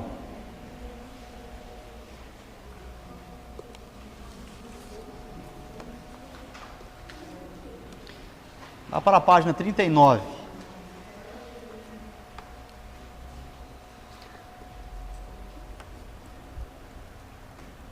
Irmãos, este é um dos assuntos que eu mais tenho desejado compreender desde quando fui regenerado. Um dos assuntos que eu mais tenho desejado entender. Porque isso é o âmago, isso é a essência da nossa vitória. Precisamos entender isso. Se eu não entender e aprender a separar o que Deus separou, nós estamos em sérios apuros, porque Deus pela palavra quer separar espírito e alma, e eles estão tão juntos que nós precisamos aprender pela palavra a discernir, precisamos ter revelação disso, tá? Então, eu quero convidar você a descobrir pelo Espírito essa verdade. Leia o livro O Homem Espiritual, que eu dei a indicação aos irmãos que chegaram depois. Tem um livro que eu indiquei para a gente aprofundar mais, Romanos 5, 6 e 7, chama O Homem Espiritual, do Watchman Nee. E eu tenho esse livro há cerca de 20 anos. Então tem sido algo assim muito precioso, entender pelo Espírito essa diferença entre alma e Espírito. E várias vezes na minha vida me vi fazendo as coisas baseadas na alma, me vi fazendo as coisas baseadas na minha força, e isso é muito perigoso, tão perigoso que Deus vai chegar lá em cima e vai mandar fogo na nossa obra, e é justamente disso aí que Deus está nos alertando. Eu vou mandar fogo, tudo que está feito pela alma vai ser queimado. Tudo que é palha, tudo que é feno, tudo que é madeira. Tudo que é mais fácil, Deus vai queimar. Então Ele vai provar a nossa obra. Que obra que Ele vai provar? Não é quantas pessoas nós ganhamos para Jesus, não é o tamanho da denominação que nós construímos. É se o nosso movimento para Ele, para a obra de Deus, foi feito na alma ou foi feito no espírito? Isso é um assunto que mexe tanto com a gente que a gente tem até medo de mexer. Medo de mexer. Você vai ver, se você comprar esse livro Homem Espiritual, você vai ver que você vai querer parar de ler na metade. Talvez você vai falar assim, nem nasci de novo. Não, calma. Continua. Que o Espírito nos revele a ação da nossa alma e nos revele a cruz. Amém? Então vamos lá, olha aí, número 1. A alma em contraste com o Espírito, né? Estamos falando aí do homem natural, 1 Coríntios 2 está dizendo, e o homem espiritual, né? Então nessa passagem se fala de dois tipos de homens, é o homem natural e o homem almático, né? Que é a mesma coisa. E o homem espiritual, tá certo? Próximo parágrafo, depois daí o homem pode viver pela alma, está dizendo, se for espiritual, pode perceber ou discernir as coisas do Espírito de Deus, no entanto, se for almático, não as poderá entender e elas lhe serão incompatíveis, inadequadas e as irá considerar como bobagens. Nesse ponto, é importante definir algo. A alma não é necessariamente a carne. Vou dizer um pouquinho sobre isso depois. A carne tem relação direta com o pecado. Quero dizer que podemos ser livres do pecado e continuar sendo almáticos em nosso andar cristão. Veja, um andar cristão. A salvação não só nos livra do pecado, mas também da operação da alma, da operação desse homem almático, desse homem natural, desse velho homem que também sabe fazer o bem. Então veja bem, a carne é onde está o pecado, o ego é onde se encontra na alma, ok? Então, a função da alma, eu não sei onde você quer escrever isso, mas se você não conseguir dar conta, eu quero que a partir de agora, tudo que eu falar, se você desejar, estão prestando atenção, se você desejar o que eu vou falar a partir de agora, não está na apostila, isso é um acréscimo que eu estou fazendo. Se você desejar isso, me mande um e-mail, que eu vou digitar isso e vou encaminhar para você, tá bom? Então, a função da alma é executar ordens, a alma executa ordens, tá?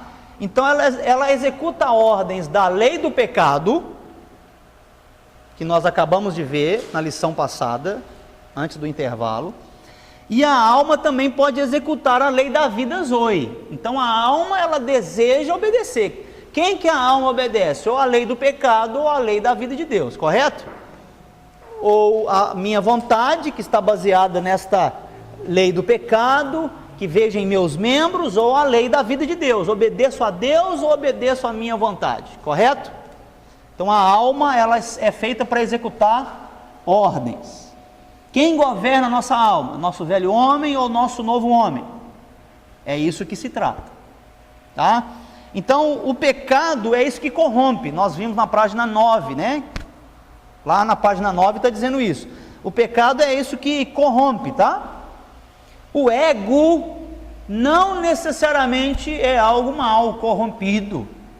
O ego, ele pode ser útil, o ego pode ser honrado, o ego pode ser massageado, o ego pode ser religioso, o ego pode ser bom. E aparentemente aos olhos dos homens parece não ser corrompido, mas aos olhos de Deus está altamente corrompido. Por isso que Ele quer que a gente separe alma e espírito, ego e espírito,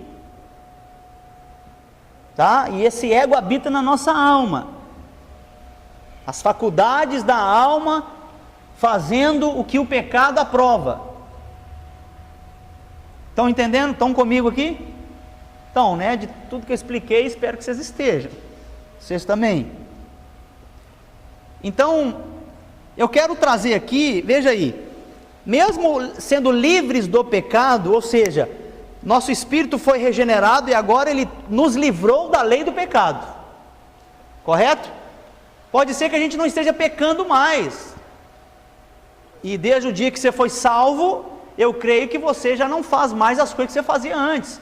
Era adúltero, já não adulterava mais, espancava os filhos, agora não espanca mais. Você vivia na boate, hoje você não vive mais. Você está nascido de novo, você está crescendo na fé.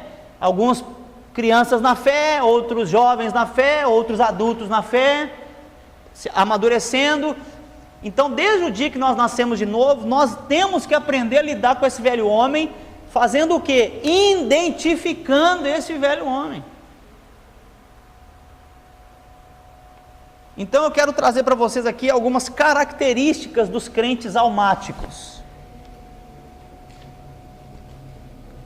Você não vai conseguir anotar tudo, que eu não vou falar devagar para você anotar, mas eu quero que você entenda. Meu e-mail é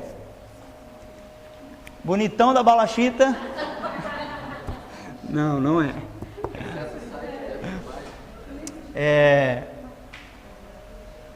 Kleber com C underline leile @hotmail.com. Se você anotou errado, você manda um WhatsApp para mim que eu te encaminho o meu e-mail. Não é Kleber underline Leite, tá? Alguns colocam Leite, não, é Kleber underline Leile @hotmail.com. Legal? E deixa eu te falar uma coisa, isso que eu vou falar aqui é para você meditar, para você entender, não é para você passar para ninguém ainda, tá? Isso aqui também não é para sair apontando o dedo, não, que o dedo esteja apontado para nós, tá bom? Amém? Get ready, so. As características dos crentes almáticos. Eles são independentes. Eles têm uma auto-independência, eles têm uma autoconfiança em si mesmo.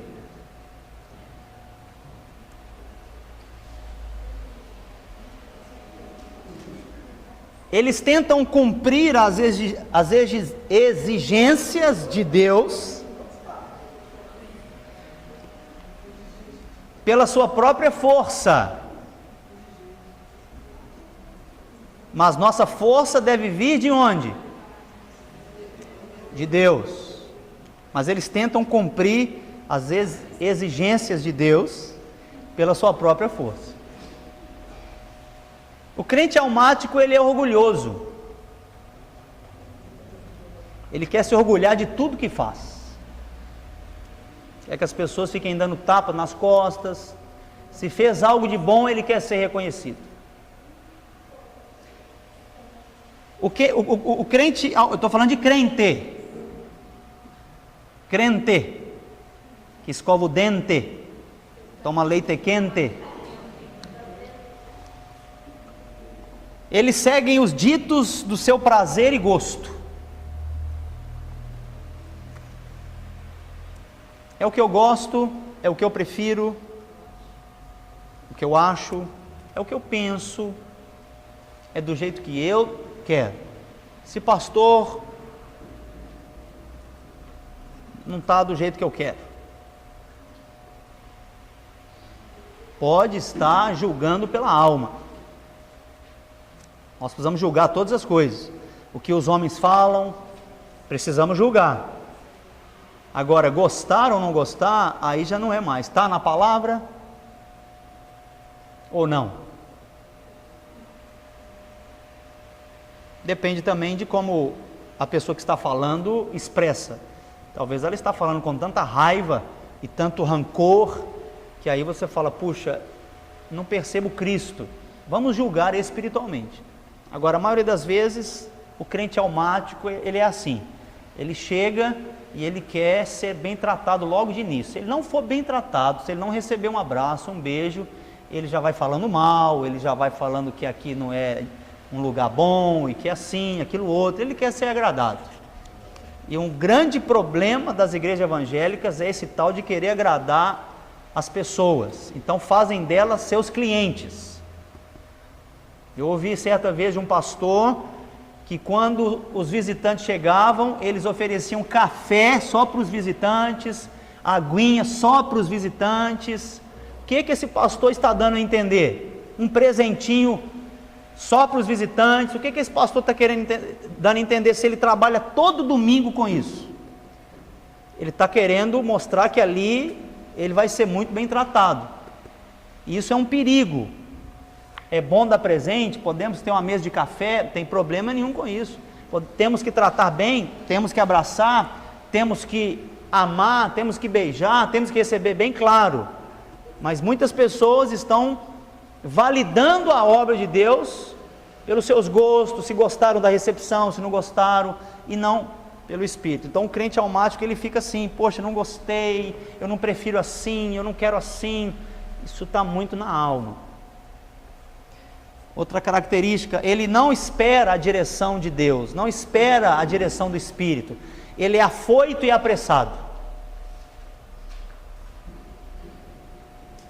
Afoito, apressado. ele se torna uma pessoa insensata. Ele não espera a direção de Deus, ele não busca compreender a vontade de Deus, ele sai fazendo, porque para ele o fazer é o que importa. Ele não tem esse entendimento, e ele não consegue, porque a alma dele está tão desordenada, o velho homem dele está tão ativo, que ele não consegue parar. E aí o jejum é bom. Arranca comida, arranca bebida, arranca você fora da sua rotina, e vai lá para você quietar, e para você parar um tempo para ouvir a Deus. Aí esse jejum é válido.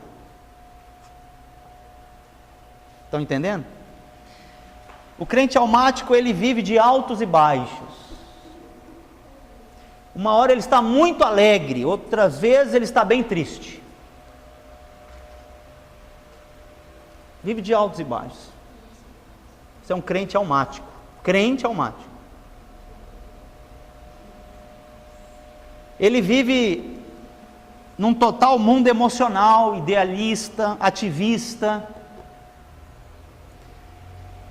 Outra coisa é que eles são desordenadamente curiosos. Até caiu o celular aí, né, Alex? Não estou falando de ninguém aqui, estou falando da desordem do velho homem, que está baseado na alma, e que todos nós precisamos aprender a ver, e que o Espírito nos revele ele. Hoje a gente pega esse cara.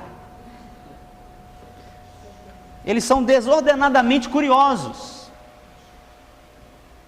Já viu você falar para uma pessoa, uma criança: olha, eu tenho uma surpresa para você. E aquela criança fica desesperada atrás de você: o que é, o que é, o que é, o que é. Muitos crentes são assim. Quando você fala para ele: olha, eu tenho uma coisa para te falar, isso bagunça o mundo interior deles. O que é, o que é, o que é, o que é, o que é, eu vou morrer se você não me falar, o que é, o que é. Eu tenho que saber, o que é que vocês estão conversando, não me deixa fora disso. Isso é um crente almático.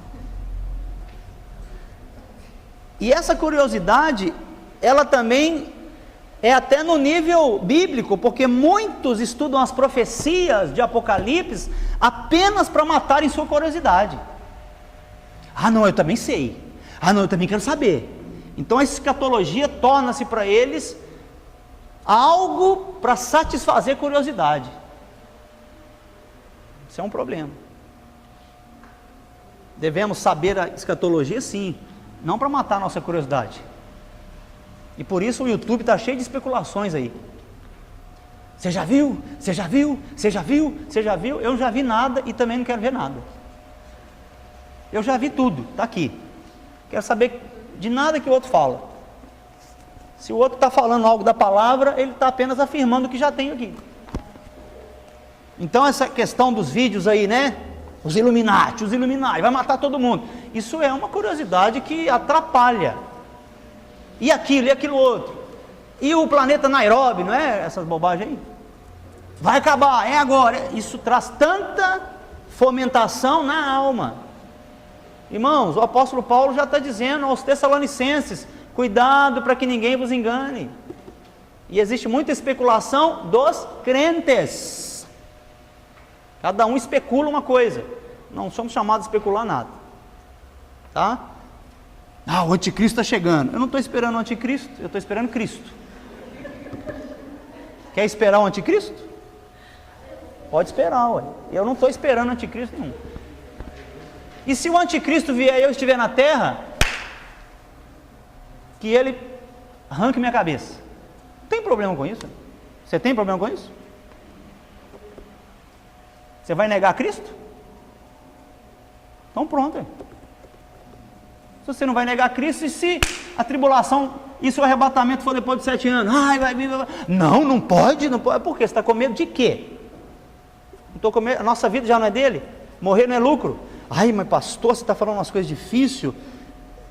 Para o almático é difícil. Aquele que já deu a vida por Cristo, ele não vai negar Cristo de maneira nenhuma. Estão entendendo, irmãos? A nossa fé está baseada nessa verdade poderosa que é a palavra. Não em especulações dos homens, não no medo. Outras características dos crentes almáticos: eles querem mostrar suas diferenças e superioridades. no vestir, no falar, no fazer. Eles querem reconhecimento. Então, se você veste algo para ser reconhecido, mesmo nascido de novo, seu velho homem está aí, entrando em ação.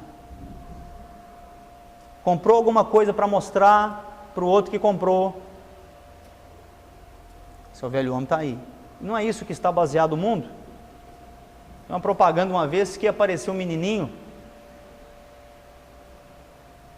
e o pai comprou um carro novo e parece que ele deu uma carona para o menino, o amigo, e a propaganda estava querendo mostrar o que o carro faz, mas baseou o benefício do carro numa inveja que o filho do dono do carro fez naquele que não tinha o carro. Não é, papai, que esse aqui tem aquilo? Não é, papai, que esse aqui faz aquilo outro? Não é, papai, que esse aqui estaciona sozinho, veja. Nossa, pai, você tirou a mão do volante, ele está estacionando. E o menininho que não tinha o carro ficou assim. Essa é o que está no mundo. Essa competitividade, essa diferença, essa superioridade. No corpo de Cristo, ninguém é superior a ninguém. Então, não se vista bem para mostrar, se vista bem porque você gosta de se vestir bem. E que se alguém está te julgando que você está vestindo bem, no seu coração você não está querendo mostrar superioridade. Não estou falando em vestir bem. Eu gosto de vestir um bom tênis, uma boa calça, uma boa camisa. Todos nós gostamos de boas coisas, não tem problema nenhum nisso. O problema é querer se mostrar superior com isso. Isso acontece demais no meio dos adolescentes, dos jovens, né? Demais. Uma calça nova, uma coisa nova, um óculos novo, um celular novo, tal e tudo mais. Então, isso aí faz parte dos crentes almáticos, não vamos buscar isso. Outras coisas, eles gostam de estar argumentando e raciocinando. Eles não ficam satisfeitos com as experiências espirituais. Eles querem saber mais mentalmente do que experimentar a vida zoe de Deus. Ficam só raciocinando, argumentando. Não, irmãos, vamos quietar esta atividade da alma de querer ficar apenas argumentando e raciocinando. Nós temos a mente de Cristo e a nossa mente serve para estar subjugada à mente de Cristo, para entender as coisas que Ele entende, para a gente viver experiência da vida zoe. E é isso que os apóstolos falam: cuidado com estes que têm contaminado a muitos, querem ficar argumentando, aí eles criam genealogias que não existem, fábulas, ideias, está lá, o apóstolo Paulo está falando disso, cuidado com esses. E mesma coisa conosco.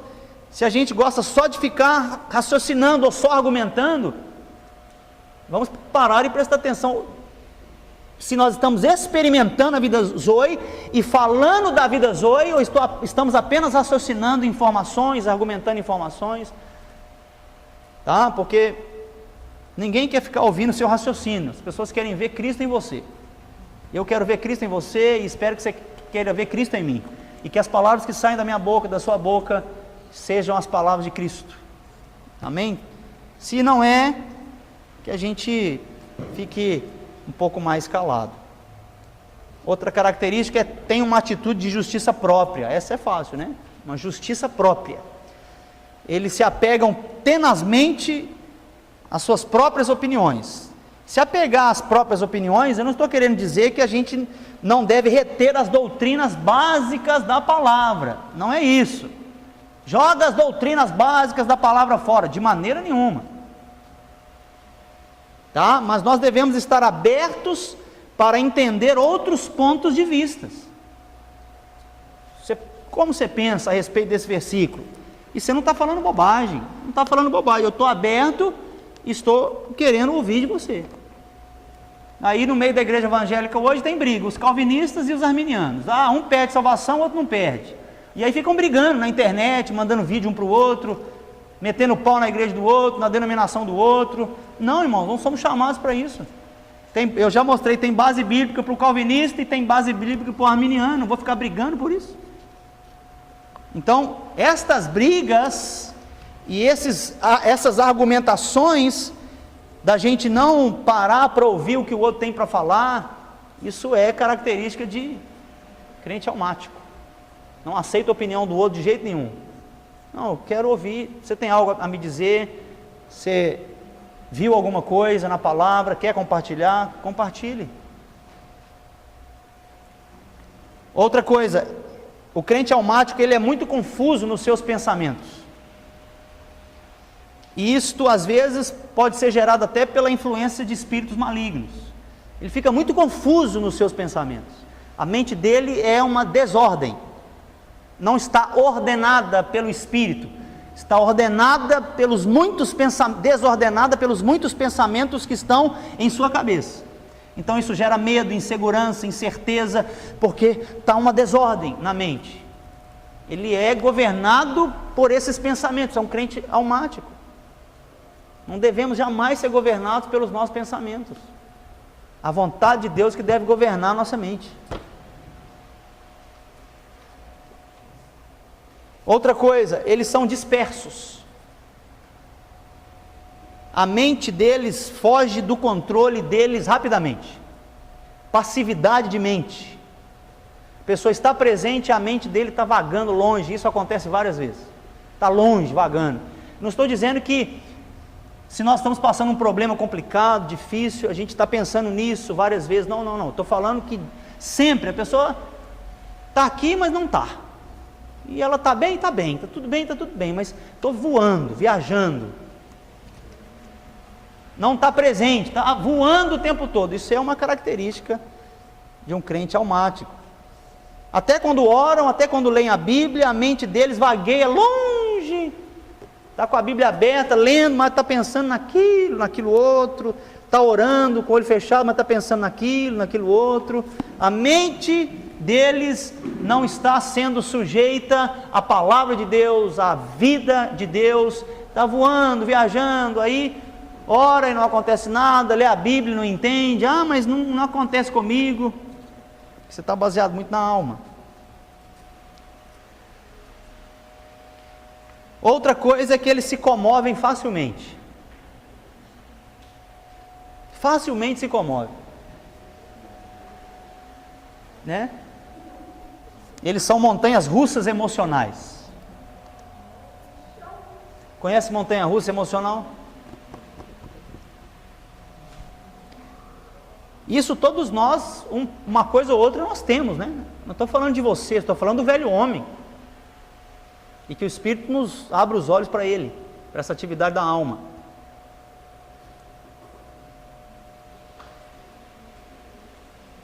Eles são altamente sensíveis.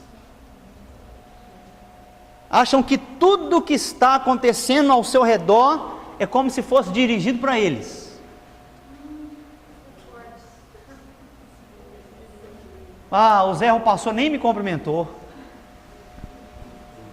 A Fernanda Pouma nem me cumprimentou. E deu tchau para todo mundo e nem deu tchau para mim.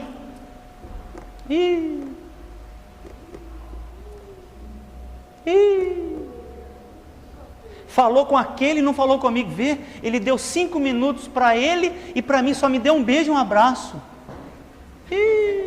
Veja, está dando mais atenção a ela e a ele do que para mim. Compreende isso? Os crentes da alma. Pronto. Os crentes da alma, eles se julgam mais espirituais do que os outros.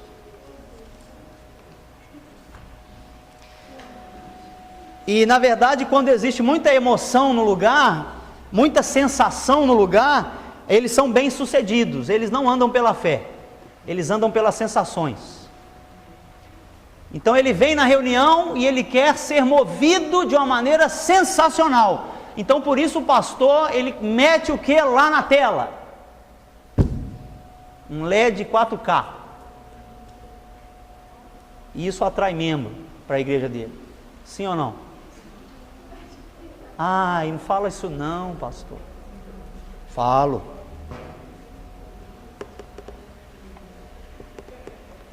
A equipe de louvor daquela congregação é muito melhor do que essa, porque aquela me faz chorar. Essa nunca me fez chorar.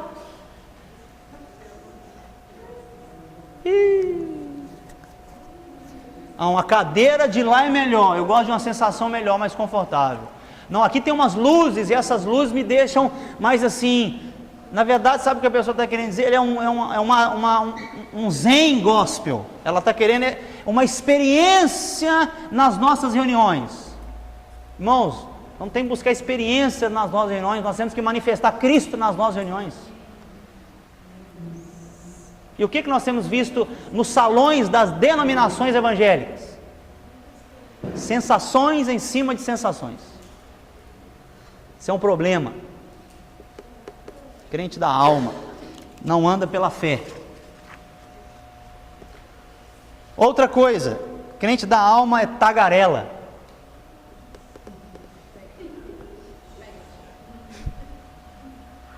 Tagarela. Provérbios 10, 19 fala que na multidão de palavras não falta transgressão. Por isso que quando eu estou numa conversa, eu gosto de ouvir mais e falar menos. Gosto de sentar e gosto de ouvir. Gosto de ouvir, falo, tal. Hoje eu participei de uma reunião de pastores, entre 4 pastores comigo, os irmãos falando, e todo mundo colocando seu ponto de vista. Eu fiquei quietinho, ouvindo eles, vendo o ponto de vista, e vendo. Fiquei quietinho, não falei nada. Se a minha alma tivesse ali desordenada, o que eu ia pensar? Não, eu tenho que botar meu ponto de vista, porque se eu não botar meu ponto de vista, o que eles vão pensar de mim? E a reviver não pode ficar por baixo desse negócio. Ó, reviver.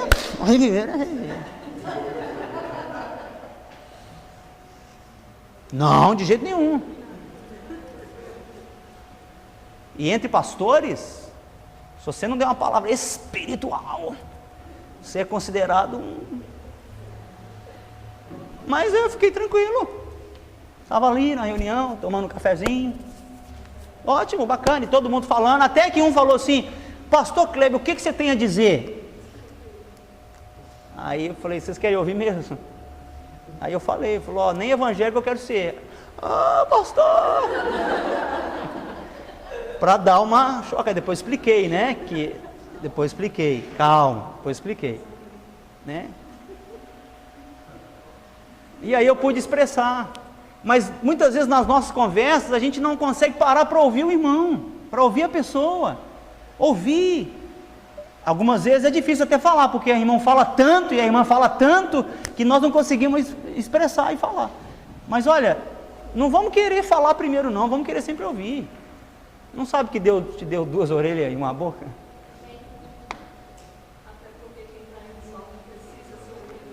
Quem está em desordem, quem é da alma, ele quer ser ouvido, quer ser afirmado o tempo todo, quer falar, né? Nas reuniões, assim, de 2, 3, 4 pessoas, ou lá, quando você está no seu grupo lá, falando, e muitas vezes a pessoa fala que teve uma experiência com alguma coisa tal. Perceba isso nas conversas. Perceba isso nas conversas. Você está ali e a pessoa está falando: pois é, eu também fiz aquilo e fiz aquilo outro, e a pessoa está falando dos feitos dela. Perceba que o outro vai: mas eu também fiz aquilo outro, mas comigo aconteceu aquilo outro. Isso é crente da alma, almático. Tem que falar sempre o eu. Eu já disse aqui nas reuniões de domingo à noite: veja quantas vezes você fala eu durante o seu dia. Quanto mais você falar eu, mais da alma você está sendo. Eu.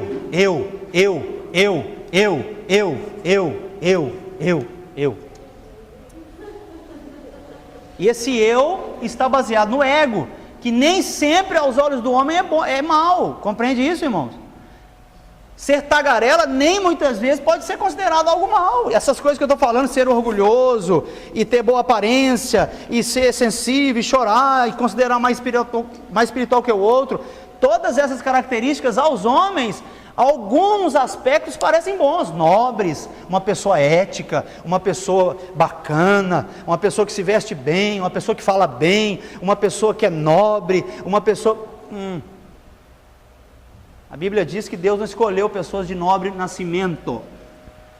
Não são muitos os de nobre nascimento. Deus não escolheu os pobres e os necessitados e entregar-lhes a Ele o reino.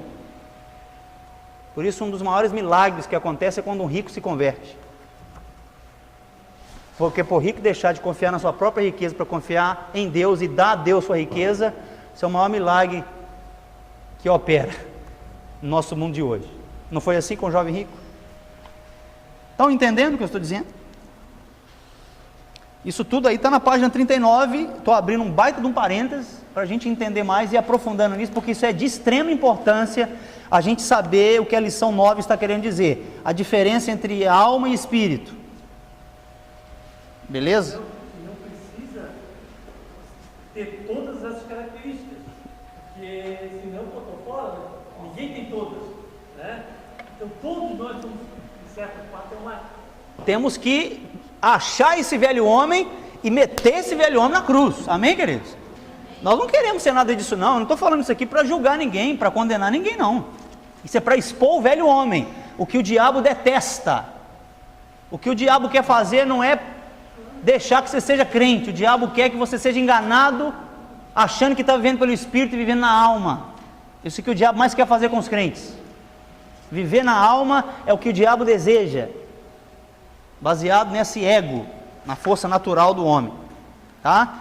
Por isso Deus nos dá o Espírito, para que vivamos por meio dele. Outra coisa do crente almático, ele não gosta de ser corrigido, não gosta, não estou dizendo que ele não fala e não retruca quando está sendo corrigido, porque muitas vezes a gente é corrigido e a gente fica calado, mas a gente está lá dentro, e a gente sai com a carinha de santo, amém, amém, mas em casa mete o pau no pastor, no líder, no discipulador, e tem coragem de falar comigo, lá dentro ele não está sendo corrigido, é isso que eu estou falando, podemos fazer uma carinha de que podemos estar sendo corrigido, mas lá dentro é alma, não gosta de ser corrigido. Outra coisa, eles só fazem o que gostam na obra de Deus. Isso não tem nada a ver com os dons de Romanos. Os dons de Romanos é aquilo que você tem mais rapidez, puxa, isso aqui, aquilo outro, mas não é porque eu tenho o dom de contribuição, eu não devo exercer misericórdia. Ah não, pastor agora está colocando os dons, e eu sou dom de profecia, e eu não tenho nada a ver com serviço. Serviço é para os serviços da alma, hein? Da alma, hein? Como é da alma? Da alma. Todos são chamados a servir, a contribuir, a exercer misericórdia, tá? Então nós vamos vendo aquilo que vamos fazendo com mais rapidez, e aí você está distinguindo seus dons, vamos operar neles, mas isso significa que a gente não deva fazer os outros. Não faça apenas o que você gosta, tá? Pegar uma vassoura e varrer, ninguém gosta de fazer isso não. Pouquíssimas pessoas gostam de pegar a vassoura e varrer, mas se precisar nós vamos fazer. Vamos servir o irmão. Ninguém gosta de andar a segunda milha com o irmão não, mas se precisar nós vamos andar. Não, eu já fiz a minha milha, agora que o outro faça. Ah, mas estou fazendo de novo, pastor, você só me chama, é só eu que faço, o outro não pode fazer. Ó vida, ó céus, tá? Outra característica, estou terminando e vamos terminar com isso, são apressados, não conseguem esperar em Deus, não conseguem parar, não conseguem meditar, não conseguem ficar meia hora com a palavra aberta, concentrado, são apressados, são afoitos, acham que estão perdendo tempo porque ficam uma hora orando, estou perdendo tempo, ai, eu tenho que fazer, não dá, ai, não pode, calma, uma hora meditando na palavra de Deus, você pode ganhar muito mais tempo do que sair fazendo tudo sem saber o que Ele quer. Outra coisa, eles anseiam por serem vistos, gosta que todo mundo esteja falando bem dele, só bem, né? Eles são muito vaidosos, por isso procuram cada vez mais sucesso naquilo que fazem para serem admirados. estou fazendo, quero que tudo que eu faça seja bem feito, porque na verdade lá no fundo eu estou procurando ser visto. Vai ser visto, vai ser aplaudido, vai receber parabéns, mas Deus não está reconhecendo nada daquilo que você está fazendo. Para os homens está fazendo muito bem, para Deus está trabalhando na alma, a partir do ego. Deus não reconhece isso. Denominações são levantadas por conta do ego dos homens, e muitas das vezes se ganha almas para mostrar para o outro que eu estou ganhando. Muitas vezes está fazendo obras para mostrar para o outro pastor, para o outro irmão, que eu estou fazendo mais do que o outro. Competição. Crentes da alma. Isso é terrível. Vamos trocar o C da competição pelo C da cooperação. Amém? A igreja está ganhando almas na China, na Ásia, no Paquistão. Viram o vídeo lá, os líderes de célula? Viram os vídeos? Que legal! Aquilo é eu estou ganhando alma, porque eu sou pai da igreja. Quando oro por aqueles irmãos, quando estou orando para que as missões avancem, o corpo de Cristo está avançando, e eu não preciso ser visto por conta disso. Oferto, vou, dou, faço, falo, ganho almas, não é para ser visto. Então eu quero perguntar para você, quem é que vive pelo Espírito? Quem é que vive pelo Espírito? É aquele que é livre do pecado e é aquele que é livre do bem e do mal do ego. Esse vive pelo Espírito.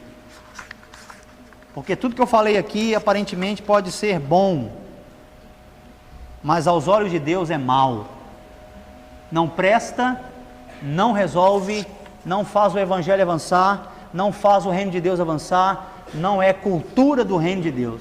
Então eu quero deixar os irmãos isso. Vamos aprender pelo Espírito, irmãos, a diferenciar as ações da alma pelas ações do Espírito, a força natural pela força divina, o velho homem do novo homem. Amém? Amém. Vão em paz, meditem nisso. Um grande abraço a vocês.